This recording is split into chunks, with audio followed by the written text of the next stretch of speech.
Bismillahirrahmanirrahim. Assalamualaikum warahmatullahi wabarakatuh. Alhamdulillah wassalatu wassalamu ala Rasulillah wa ala alihi wa sahbihi wa man walah. Ahbabuna fillah, para asatidatul kiram, alhamdulillah, syukur pada Allah Subhanahu wa taala. Pada kali ini kita akan berbicara berkenaan dengan terjemah Imam Ibnu Amir dan juga rawinya serta manhaj qiraat bagi Imam Ibnu Amir dan kedua periwayatannya. Imam Ibnu Amir namanya Abdullah bin Amir al-Yahsabi, kunyahnya ialah Abu Imran. Bila dikatakan kunyah ialah apa yang dimulakan dengan abun atau ibnun atau ummun.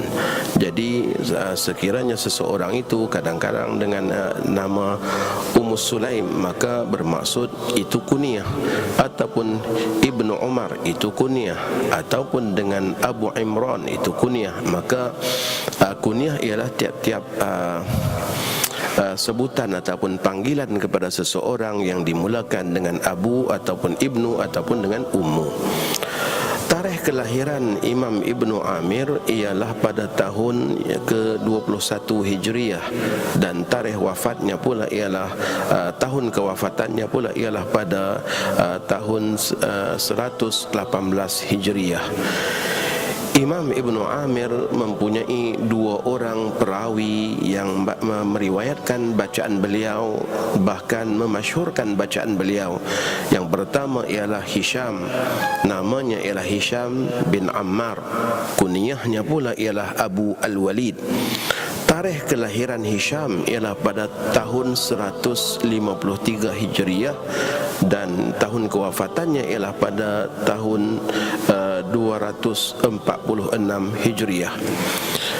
Murid yang kedua bagi Ibnu Amir ialah Ibnu Zakwan, yang mana nama sebenarnya ialah Abdullah bin Ahmad bin Bashir bin Zakwan.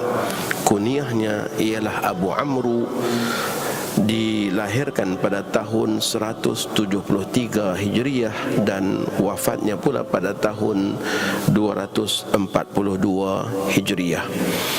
Ahbabuna fillah, kemungkinan kita akan disoal oleh murid-murid kita berkenaan dengan kewafatan Imam Ibnu Amir dan juga tarikh lahir kedua-dua perawinya. Kadang-kadang terdapat di kalangan murid kita ataupun di kalangan kita yang tidak ingat kepada ta'rif kepada riwayah.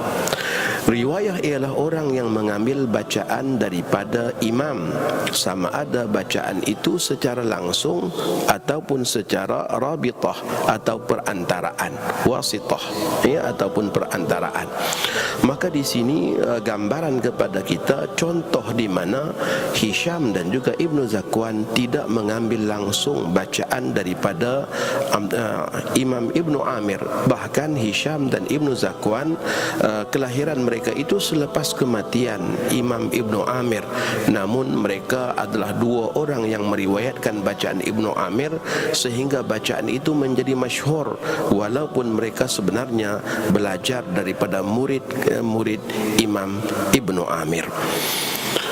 Berikutnya ialah manhaj Imam Ibnu Amir Asy-Syami dalam qiraah. Pertama ialah hukum hakam yang dibahaskan dalam ilmu qiraat. Kebiasaannya ialah hukum basmalah bainas suratain, iaitu bacaan bismillah di antara dua surah.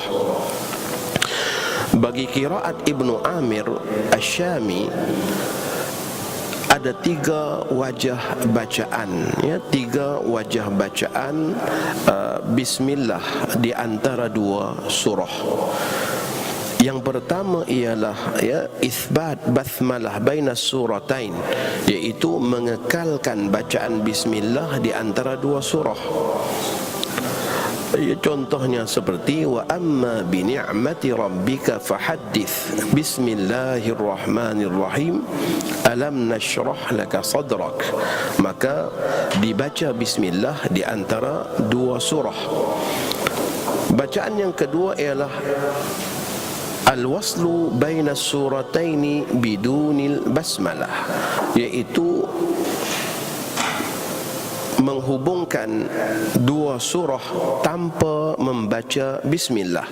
Ini juga merupakan wajah pilihan, ya, wajah yang dibolehkan untuk qiraat Imam Ibnu Amir. Lakum dinukum waliyadini idza jaa nasrullahi wal fath.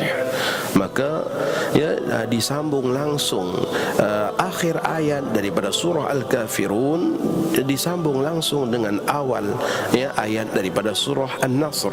Ini merupakan, ya, wajah yang kedua bagi riwayat, bagi qiraah Imam Ibnu Amir.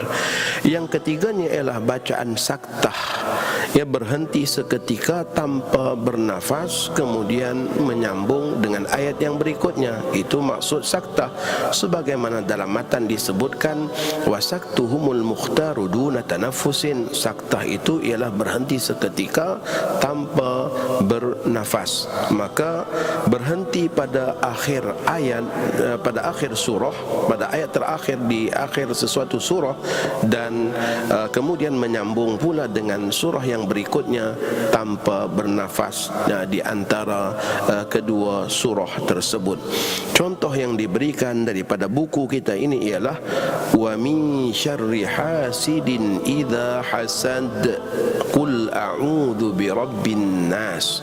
Maka ya, kita saktahkan seketika, berhenti seketika tanpa bernafas, lalu menyambung dengan ayat yang berikutnya. Yang berikutnya ialah manhaj Imam Ibnu Amir dalam bacaan mad wal qasr. Untuk qiraat Ibnu Amir agak mudah bagi kita dan semestinya juga mudah bagi murid-murid kita, kerana dalam riwayat ataupun qiraah Ibnu Amir ini pada hukum mad wajib dan juga mad jaiz kedua-duanya sama, iaitu Imam Ibnu Amir membaca dengan tawassut. Tawassut bermaksud membaca madnya dengan kadar 4 harakah.